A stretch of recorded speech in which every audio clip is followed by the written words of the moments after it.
Mas vamos falar um pouquinho mais sobre essa questão da operação, porque eu quero entender um negócio. Eu vi alguns jornalistas, inclusive, dizendo que a operação foi absolutamente mal sucedida, única e exclusivamente por conta das 16 mortes. Eu quero entender de vocês o seguinte: qual que é o papel do jornalismo numa operação policial dessa? O que vocês pensam a respeito disso? É comigo? Lógico, não, Vamos senhor. lá. O papel do jornalista, o papel primário é informar. Informar de maneira isenta inicialmente, né? O que está acontecendo. Então, morreu 16 pessoas. Se de fato morreu, tem que informar que morreu 16 pessoas. Apreendeu drogas? Se apreendeu, tem que informar quanto de droga apreendeu. Foram pessoas presas? Se foram, tem que informar quantas pessoas foram presas em flagrante ou porque estavam já com mandado pela justiça expedido. Tem que informar. Tem que informar se o policial militar foi alvejado também, como foi. E tem tido mais repercussão, Paulinho, isso é interessante falar, tem tido mais repercussão o fato das 16 mortes, mas não tem repercutido tanto. Eu só ouço uma 16 soldado mortes da polícia militar, mulher, que levou um tiro nas costas, à distância, sem estar em uma ocorrência. Ela foi alvejada à distância, tal como o soldado Reis que faleceu. Aliás, na mesma ocorrência que faleceu o soldado Reis, o seu companheiro de viatura, inclusive de equipe, também foi atingido e, por Deus, não faleceu. Foi um tiro menos grave. Então, o papel da imprensa, no meu ponto de vista, é noticiar, dar a notícia de maneira ampla, sem enfatizar um ou outro lado. Eu acho que esse seria o papel. E aí, Jotinha?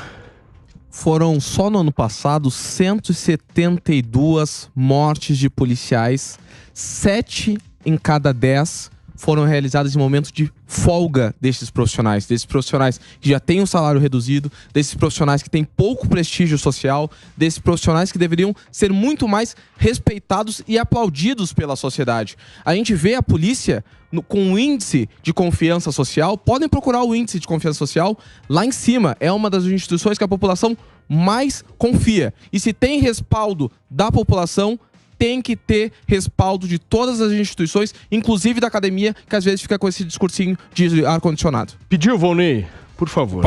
O papel da mídia é informar, é verdade, mas a mídia, ela produz uma narrativa. Vou dar um exemplo aqui. Recentemente foi publicada a seguinte nota. De 10 jovens apreendidos, de 10 suspeitos apreendidos, 7 tinham passagens pela polícia. E aí a matéria enfocava os 7, não enfocava os 3, que morreram inocentemente. É nesse sentido que eu estou dizendo. Inocentemente, Valnei, só porque o cara não tem passagem na polícia, ele não atira na polícia? Eu estou dizendo para você que a matéria foi pautada em dados. O que eu estou chamando a atenção é a maneira como a imprensa divulga para criminalizar e para não fazer um discurso e uma narrativa de justiça. O que é o procedimento que tem que ser tomado aí?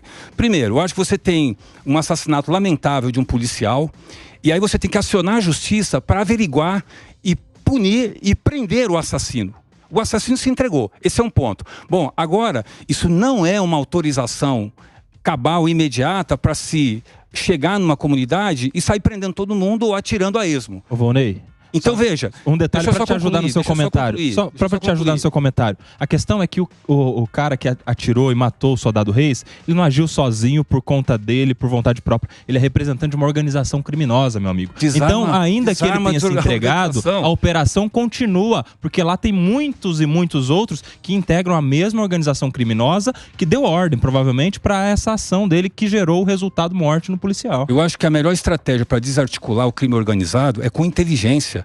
É com tecnologia, é a Polícia Civil, juntamente com a segurança pública, que tem condições de averiguar. Quer dizer, não é sair por aí avançando em áreas de risco, em comunidades. Tem que deixar à vontade, agindo. Então. Mas o Volney, fica à vontade, eu acho, terra de ninguém, fica vendendo droga aí, sai roubando todo mundo. Mas não é o papel da polícia. Vai prender o cara como? Com tecnologia? É com drone? Vai um drone e vai puxar o cara. O papel da polícia militar é fazer ronda ostensiva, proteger o patrimônio e proteger o cidadão. Esse é o papel da polícia. Inclusive nos morros. E a polícia civil? Inclusive nos morros. Inclusive nessas áreas dominadas pelo todas as áreas, Pois deputado. então, mas você parece em todas as áreas. Está concordando com algumas decisões aí que falaram que a polícia não poderia entrar nos morros. Parece que você está concordando com isso. É prerrogativa. A opção, tráfico de drogas não é liberado aqui, não. O cara está vendendo droga lá e a polícia tem que entrar lá e prender. Ela tem a exclusividade e licitude, ela tem autoridade e autorização para agir em legítima defesa. Curiosamente... Todo mundo tem. Curiosamente, com o falecimento do soldado, com essa ação que foi um desastre do ponto de vista criminal, se desencadeia uma operação em que você começa a todo mundo entrar numa piração de justiça com as próprias mãos, sem levar em conta uma investigação mais aprofundada, apurar os excessos, apurar os não excessos, utilizar das câmaras que estão nos policiais para fazer investigação. E quem tem que fazer isso é o Ministério Público e a Corregedoria. Não sou eu que tenho que fazer. Agora, se a gente olhar um histórico aí de punição aos policiais que são da corporação no Brasil, a gente conta nos dedos às vezes que... Peraí. Isso aí eu preciso falar. A gente conta nos dedos o que foram... Então, mas falar, Volney. Eu advogo na Justiça Militar, no Tribunal de Justiça Militar de São Paulo, é um dos mais rígidos, assim, de toda a justiça. Pra caramba. Quem tá de longe imagina que seja uma justiça corporativista, o que não é. Se você pegar os números de conversão em condenação de cada processo que é instaurado na Justiça Militar, é um número altíssimo, justamente porque a Polícia Militar não pode ser simplesmente honesta, ela tem que parecer ser honesta. Então, lá tem uma finalidade pedagógica nas condenações muito grande. Então, a gente tem sim uma polícia que pune e investiga, uma corregedoria muito firme na Polícia Militar. Eu quero perguntar pro Volney o seguinte: esse teu discurso em relação à inteligência da polícia, eu acho que todo mundo aqui concorda, certo? Alguém aqui discorda? Civil, a Polícia Civil... Alguém discorda da necessidade de mais inteligência, mais estrutura para a polícia? Não, mas, ô Palumbo, o meu ponto é o seguinte: qual político hoje da esquerda brasileira está vindo a público falar isso? Porque eu só vejo hoje os políticos de esquerda vindo a público falar com a população o seguinte: o policial abusa, nós temos que punir o policial. Por que o discurso da esquerda não está focado justamente, nós precisamos ajudar o policial, vamos dar a mão com o policial e levar o policial para essa operação, para que ele possa fazer uma operação bem sucedida? Por que o discurso ele tem que focar só no lado negativo do trabalho policial? É isso que eu acho que incomoda as pessoas, ô Nelsinho. E outra coisa, Paulinho, esse o game. Outra coisa, Paulinho, a Polícia Civil é que tem que resolver com investigação, com inteligência. Você sabia que esse governo do Tarcísio pegou a Polícia Civil de São Paulo com déficit de mais de 30% de efetivo? Ou seja, os policiais mais de 15 mil policiais. Eles não têm condição nem de fazer o básico, nem o trabalho deles, porque ele tem que fazer o dele e de mais um que não tem. Isso é resultado de décadas, não é porque esse ano aconteceu isso. Não, isso é décadas que a Polícia Civil não tem reposição de efetivo. E aí você começa a entrar num outro problema, Palumbo, que é o seguinte: o papo da desmilitarização da polícia. O que o Kobayashi falou é verdade. A Polícia Civil tem um déficit de mais de 15 mil policiais. Não tem policial nem para fazer o boletim de ocorrência. Por que vocês acham que essas delegacias estão fechando aqui em São Paulo, no interior? Porque não tem policial.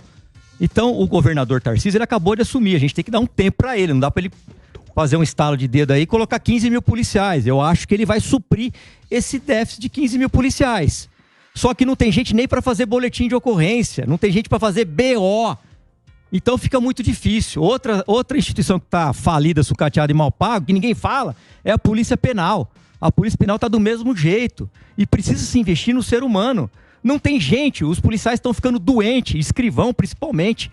Eles estão sobrecarregados, com 1.000 inquéritos, 1.200 inquéritos. Quem é que aguenta fazer isso aí? Ô Palumbo, mas você falou que o Tarcísio está trabalhando firme em relação à polícia, nós temos que jogar um dado aqui. Quero te provocar um pouquinho, meu irmão. Porque é o seguinte, aumentou o déficit policial, hein? Aumentou. Então vai ser 34 para 38%. Eu sou independente, eu não me elegi nas costas do Bolsonaro e também não me elegi nas costas do Tarcísio. Eu não usei a imagem nem do Bolsonaro, nem do Tarcísio na campanha de vereador e nem de deputado. Não, mas você falou eu vim na raça. Você tá fazendo um puta de um trabalho. Não, ele tá melhorando a segurança. Como é que tá fazendo um bom trabalho se aumenta o déficit? Ele tá melhorando. Olha, tem coisa temos que cobrar dos caras. Nós vamos cobrar. Eu vou cobrar. Eu pelo menos vou cobrar. Mas para resolver o déficit, Paulinho. É isso que eu quero entender. Sinceramente, o discurso tem que estar aliado com a prática. Senão é só narrativa política eu já tô cansado. Eu acabei de falar disso aí, que a Polícia Civil tá sucateada. Eu sou de direita. E falo, porque eu não tenho rabo preso com nenhum político, não. A Polícia Civil tá sucateada, tá falida. Falta mais de 15 mil policiais. Só que ele acabou de sumir. Ele pegou uma herança aí de décadas. De décadas. Então a gente tem que dar um tempo para ele também. Eu acabei discutindo até com o secretário de Segurança Pública, porque ele errou na parte do aumento, ele prestigiou mais a Polícia Militar do que a Civil, mas agora ele tá sendo firme lá na Operação Guarujá. Então eu tenho que ser justo. Eu não levo nada pro lado pessoal. E também não me elegi nas costas de nenhum político, não. Eu sou bem tranquilo e independente. Vocês podem pesquisar a minha vida aí. Não tem uma foto minha atrás do Bolsonaro pedindo voto. Nenhuma. E nem do Tarcísio. Porque esse papo da segurança pública, ele fica focado em dar o direito de arma para as pessoas ou não? Isso não vai resolver nada, o problema da segurança pública. Nada. Nós vamos ficar discutindo, pormenores da história. Tem uma... Beleza. Não se defender. Mas é papo de gente que tem dinheiro. É papo de gente que tem condição de pegar uma arma, comprar uma arma, manter uma arma. Isso não é papo daquele mais pobre. Vou dar só um exemplo. o segurança, o vigia, aquele que trabalha na porta do banco lá, ele se envolve em troca de tiro e essa categoria não tem direito a ter o porte permanente de arma de fogo. Então ele se envolve numa troca de tiro, alguém foi roubar um carro forte, ele vai lá e mata um criminoso, em legítima defesa. Ele volta para que ele mora desarmado. Isso é uma baita de uma sacanagem. Tem projeto de lei meu lá, de outros deputados, para pelo menos para essa categoria se dar o porte permanente de arma de fogo. Isso é uma baita de uma sacanagem, uma covardia o que se faz. Fala, Nelsinho. E pergunta se esse governo quer. Não quer. Tem uma coisa, eu só queria comentar essa coisa do déficit. Por favor. Aumentou o déficit, mas como que resolve o problema do concurso déficit? Público. Concurso, mas como que faz concurso? Tem que prever no orçamento, tem que autorizar o concurso. Demora um ano e tal. Fazer todas as fases, psicológico, físico, objetivo, aquilo tudo, até nomear o cara e ele ainda ir para um treinamento. Ou seja, demora. Não dá para resolver em 6 meses. Sim. Não Impossível. dá. Tem esse detalhe. Se não abrir concurso, eu vou começar a falar. Vocês podem ter certeza, pode me chamar aqui, faça um compromisso. Se não melhorar, se não resolver a situação da Polícia Civil, eu vou falar. Eu não tenho cargo no governo do Estado de São Paulo, não tenho cargo no governo federal, não tenho cargo no governo municipal. A única coisa que eu pedi pro Tarcísio foi o seguinte, a única coisa, dei a mão para ele, falei, não quero nada. Eu quero só que você me libere o Sargento Victor, que é de rota, e o Márcio Kench. A única coisa que eu pedi para esse governador é um pedido republicano. Não tenho secretaria, não quero ter no governo federal, municipal. Por quê? Porque se eu tiver, acaba com a minha independência. Eu prefiro ser independente. Ô, Palumbo, o que você achou do óculos do Jota aí? Estiloso. Põe aí. Estiloso, hein, Jotinha? Vou chegar em casa com desse aí da minha, ela vai me dar um tapão na orelha. Rapaz, que articulação. Se o ar não tivesse voltado, você ia estar quase na praia, meu amigo. Muito bem, gente, vamos gerar um pouquinho o assunto?